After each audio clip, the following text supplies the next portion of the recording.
and welcome back to Doki Doki Literature Club.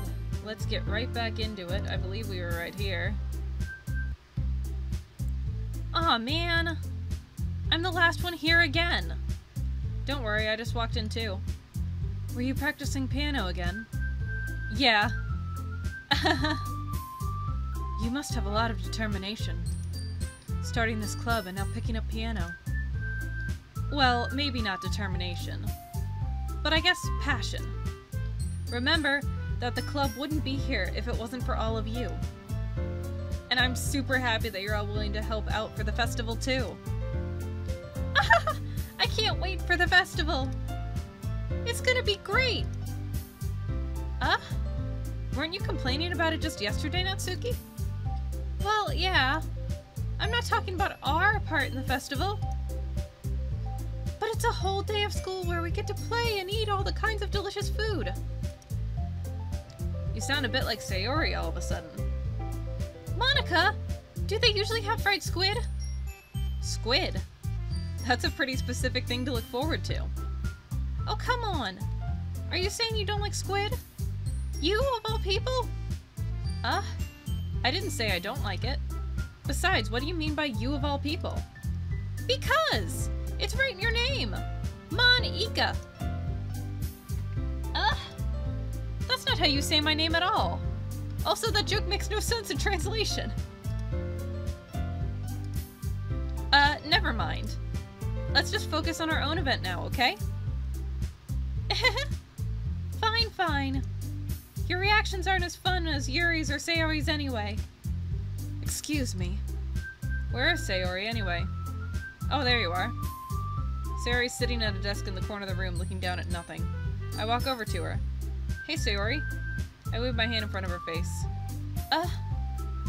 You're spacing out again. Sorry. Don't mind me. You can go talk to everyone else. Huh. Is everything alright? Of course. Why wouldn't it be? It just feels like you're a little off. Sorry for assuming things. Geez, you worry too much about me. I'm fine, see? Sayori shows me a big smile. Don't let me distract you from having fun with everyone. Well, alright. If you say so. I worriedly glance at Sayori before turning back towards everyone else. But the conversation's already dispersed, with everyone back at their usual activities. Maybe I should ask Monica if she's noticed anything about Sayori recently. Since they've been preparing for the festival, they must be spending a lot of time together. I timidly approach Monica, who's shuffling through some papers at her desk. Rael, what's up? Hey, this might sound a little strange, but have you noticed anything up with Sayori recently? Anything up with her? In what way do you mean? Maybe I'm reading into it a little too much, but she seems a bit downcast today. Oh, you think so? I can't say I've noticed anything about her. Monica peers across the room at Sayori, who's idly dragging a rubber eraser up and down her desk. Maybe there is something on her mind. But I'm surprised I'm not the one asking you, Rael. You certainly know her a lot better than I do. Yeah, but she's never really like this. She's always talked to me about things that bothered her. But this time when I asked her, she was really dismissive. Sorry, I know it's not your problem. I just wanted to ask if you knew anything, so I'll drop it now. No. It's important to me too. I mean, I'm also friends with her. And I care about the well-being of my club members, you know? Maybe I'll try talking to her myself. Are you sure about that? She seemed like she wanted to be left alone. Are you sure? Maybe she just has a hard time bringing it up with the person of interest. Person of interest? What do you mean by that? I'm saying that maybe the thing on her mind is you, Rael. Me? How on earth would you come to that conclusion? Well, I probably shouldn't say too much, but Sayori talks about you more than anything else, you know? She's been so much happier ever since you joined the club. It's like an extra light was turned on inside of her. What? No way. Sayori is always like that. She's always been full of sunshine. It's not any different now than it always has been. You're so funny, Rael. Have you thought that maybe you've always seen her so cheerful because that's just how she is when she's around you? I said too much. I'm sorry. What do I know anyway? I didn't mean to jump to conclusions, so you should just forget about what I said. I'll try to talk to her, so try not to think about it for now. Alright? Monica smiles meaningfully. I know she said to forget about it, but I already know that I won't be able to get her words out of my head. Monica stands up from her desk and walks across the room to where Sayori is sitting. I watch her kneel down next to Sayori and gently talk to her. But she's keeping her voice so quiet I can't hear her from here. I sigh and sit myself down. I know Sayori told me not to worry about her and to have fun with everyone else. But that's impossible to do when she's behaving like this. Exactly how much do I care about her that I'm letting this weigh me down so much? Now it feels like I'm the one behaving out of the ordinary. But there's nothing I can do besides wait for Monica. Why does it feel like I'm being watched? I glance around the room. Suddenly, I notice Yuri peering at me from over her book. But she looks away just as quickly with a flustered look on her face. I realize that she won't get anywhere like this. I've never really seen Yuri approach anyone or start a conversation on her own accord. So I have no choice but to approach her myself. By now, it's a little easier for me to do that. I stand up from my desk and sit in the one next to her own. I didn't mean to bother you or anything. Relax, you didn't even do anything. But I could tell that you wanted to be alone with your thoughts. Alone with my thoughts? How were you even able to tell I was thinking like that? Well, it's something that I do a lot, so it wasn't hard for me to spot based on your posture and expression. Not that I was staring or anything. I didn't do anything creepy like that. In any case, I guess you were right. I'm sorry if I caused you any concern. Don't apologize. Your troubles are only the concerns of those who... Your troubles are only the concern of those who willingly share in that concern. Of course, there are certainly those who find the most comfort in keeping to themselves. But if you would prefer to share what's on your mind, then I would be glad to listen. It's really not that big of a deal. I was just feeling a bit uneasy about Sayori. Sayori? Yeah, she seems a little off today, but when I asked her about it, she didn't want to admit it to me. So I can't help but wonder if something happened to her. Oh? That's quite romantic. Huh? Sorry. I didn't mean to say something stupid. It's not that. I just didn't want you to misunderstand. Sayori and I have just been friends for a long time, that's all. Ah, I see. Then perhaps it is unusual for her to be dismissive to you about her feelings. Or maybe I'm just reading into it a little too much. Rael, the world is full of meaning, often hidden deep beneath plain sight. And there are many untold mysteries behind every person, no matter how well you may know them. So you think that there might be something behind it after all? I think that Sayori is a very complex person. Her mannerisms on the outside don't always match what may be going on inside her head. And she may not always know what she wants. I noticed her strange behavior today too. And I also feel some concern for her. But in your case, it looked like she was fully occupying your thoughts, wasn't she? Well, I guess that was the case. Sayori, she really means a lot to you, doesn't she? I guess. But you don't need to put it that way. We're just good friends, that's all. Yuri suddenly looks deeply into my eyes. Her expression is gentle and curious, as if she were searching for something. Embarrassed, I avert my gaze.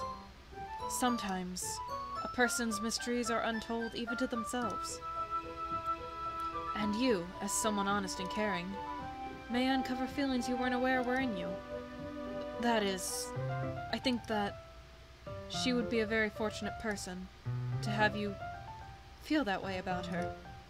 Yuri, you're giving me too much credit. I'm a pretty simple girl.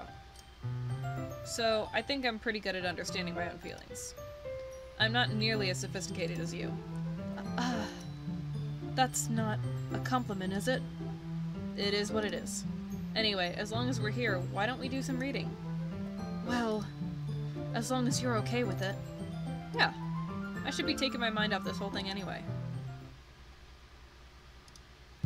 Okay, everyone! After some time passes, Monica calls out to the club room. Why don't we share our poems now? Before I know it, everything's back to normal. Everyone goes to retrieve their poems, and I do the same. I make eye contact with Monica, and she smiles at me. I wonder what she was talking about with Sayori. Yuri, my girl! Rael, your writing has only improved in these last few days. Every poem you've shown me has been nothing short of spectacular. I can really feel the emotions. I'm a little envious, even. I don't think it ever came to me this naturally. Yuri, that's the wrong way to put it. This never did come naturally to me, but I've been able to improve so much thanks to you. You're really the example I was chasing after. Is that so? Yuri gently smiles to herself. This feeling. I'm so glad I got the chance to share my writing. I never thought it would feel like this. I remember you mentioning that yesterday. I can't believe you're so good at something yet you've never even shared it with anyone. It's kind of a shame. Maybe, but it's not like I really had a choice. What do you mean? Well, Yuri smiles sadly.